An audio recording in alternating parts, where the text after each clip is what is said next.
मला इथे सगळ्यांना हेच सांगायचं आहे की गर्भधारणा ही एक नैसर्गिक क्रिया असते आणि स्त्रीचं संपूर्ण शरीर हे गर्भधारणा होण्यासाठी परिपक्व बनलेलं असतं.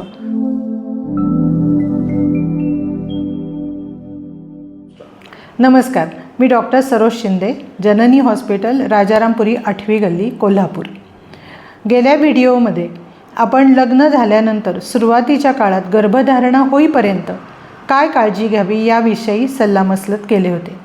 या व्हिडिओमध्ये गर्भधारणा झाल्यानंतर पहिल्या 3 महिन्यामध्ये आपण काय काळजी घ्यावी याविषयी थोडंसं डिस्कशन करूया. गर्भधारणा झाल्यानंतर घरामध्ये अगदी आनंदी आनंद होतो.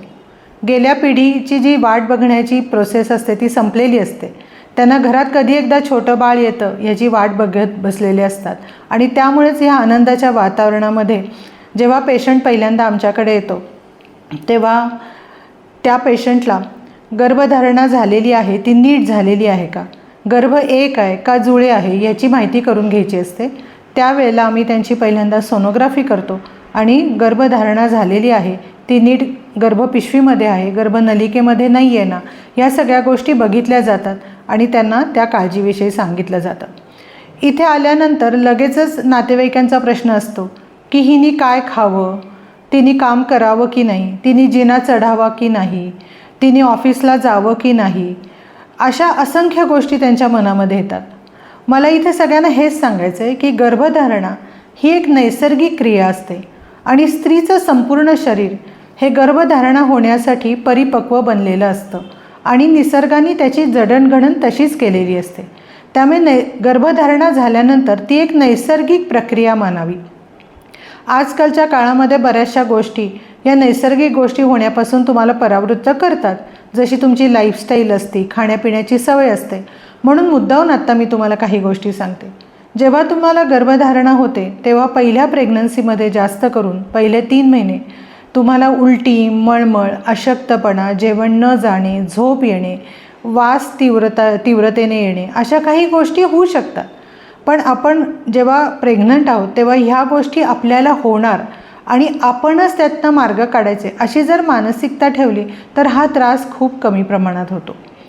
एकदा दिवस गेल्यानंतर घरातून प्रचंड प्रमाणात सल्ले दिले जातात की आता तू 2 जणांची आहेस, एकटी नाही आहेस, खूप खाल्लं पाहिजे तुला, हे खा, केशर खा, फळं खा, ड्रायफ्रूट खा, नारळ पाणी पी. हे सगळं योग्य आहे पण ते सुरुवातीला जात नाही आणि मग घरच्यांना चिंतापेक्षा त्या पेशंटला इतकी चिंता लागून राहते रोजचं ऐकून की आपल्याला तर जेवण जात नाही, मग आपला गर्भ वाढतोय की नाही. तर इथे मी तुम्हाला असं सांगू इच्छिते की पहिल्या 3 महिन्यामध्ये गर्भाची जी वाढ असते ते तुमच्या खाण्यापिण्यावर अवलंबून नसते. तुमच्या शरीरामध्ये जो नैसर्गिक साठा आहे आणि तुम्हाला जे डॉक्टर फोलिक ॲसिडच्या गोळी वगैरे देतात त्याच्यावर तुमचा गर्भ पहिले 3 महिने व्यवस्थित वाढू शकतो. तुम्हाला नैसर्गिकरित्या जर अन्न जात नसेल तर त्याचा बाळावर कुठलाही दुष्परिणाम होत नाही. त्यामुळे घरच्यांनी पेशंटला जास्त टेन्शन आणू नये की ती खातच नाही, तिने हेच खाल्लं पाहिजे, ती झोपूनच राहते.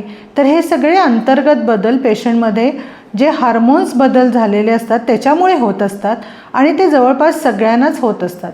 आपल्या मराठीमध्ये आपण त्याला डोहाळे म्हणतो की काही गोष्ट तीव्रतेने खायची इच्छा होते आणि काही गोष्टी अजिबात नको वाटतात. तर पेशंटनी स्वतः ठरवावं की आपल्याला काय खाऊन चांगलं वाटतं आणि काय आपल्याला जात नाही आणि घरच्यांनीसुद्धा अजिबात त्याच्यावर सक्ती करू नये. जर पेशंट नोकरी करत असेल आणि तिला जर जाणं येणं झेपत असेल तर जरूर त्या मुलीनी झेपेल तितक्या दिवस आणि झेपलं तर अगदी 9 महिन्यापर्यंतसुद्धा दैनंदिन आयुष्य योग्य पद्धतीने काढायला हरकत नाही. जिना चढावा का?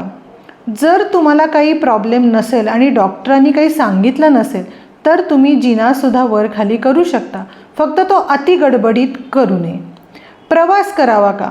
आता सद्यस्थितीत कसं असतं की आपल्या रस्त्यांच्या कंडिशन जर नीट नसतील, हादरे खूप जोरात बसत असतील तर प्रवास शक्यतो टाळावा किंवा अतिशय संथ गतीने आपण वाहनं चालवावीत जेणेकरून जोरात हादरे बसू नयेत. पण जोपर्यंत डॉक्टर तुम्हाला सल्ला देत नाहीत की तुम्हाला बेडरेस्टची गरज आहे तोपर्यंत तुम्ही थोडाफार प्रवास किंवा नोकरीच्या इथं जाण्यासाठी करावा लागणारा प्रवास हा तुम्ही निश्चितपणे करू शकता. किती पाणी प्यावं? सुरुवातीला काही पेशंटना 3 महिन्यामध्ये पाण्याचा थेंबही पिला जात नाही, तर अशा पेशंटनी डायरेक्ट पाणी न पिता सरबत वगैरे करून, नारळाचं पाणी वगैरे पिऊन, कोकम सरबत पिऊन अशा गोष्टींनी पाण्याचा इंटेक करावा. जेवण पूर्ण जाईल असं अजिबातच नाही. तुम्हाला एखाद्या दिवशी एखादे स्नॅक्स टाईप पदार्थ दिवसभर खावासा वाटला तर तो खावा.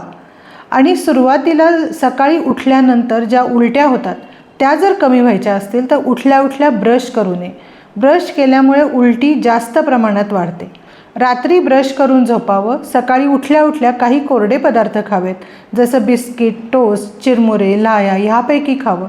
त्यानंतर अर्धा एक तासानंतर थोडंसं पाणी प्यावं आणि मग उलटी होत असेल तर ती उलटी प्रतिबंधक गोळी घ्यावी आणि थोड्या वेळाने मग 10-11 वाजता ब्रश केलं तरी चालेल. ह्यामुळे पित्ताचं प्रमाण आणि उलटी होण्याचं प्रमाण हे खूप अंशी कमी होतं. तुम्ही एकदा डॉक्टरांकडे जाऊन आल्यानंतर 8 आठवडे म्हणजे 2 महिने झाल्यानंतरही एकदा डॉक्टरांना दाखवावं, म्हणजे बाळाच्या हृदयाचे ठोके दिसतात का, हार्टबीट्स आलेत का हे कळतं. एकदा ते आल्यानंतर बाळ वायबल आहे असं आपण म्हणू शकतो. आणि 3 महिने झाल्यानंतर नेक्स्ट व्हिजिट करावी, जेव्हा बाळाचा NT स्कॅन असतो आणि तेव्हा बाळाच्या काही रक्त तपासण्या, आईच्या काही रक्त तपासण्या केल्या जातात, ज्याच्यामध्ये आईचं हिमोग्लोबिन आणि बाकीच्या कावीळ आहे का, युरिन किंवा हिपॅटायटिस या सगळ्या गोष्टी बघितल्या जातात. आपण आता 3 महिन्यापर्यंतची माहिती घेतलेली आहे. पुढच्या एपिसोडमध्ये आपण 3 ते 6 महिन्याची माहिती घेऊया. धन्यवाद.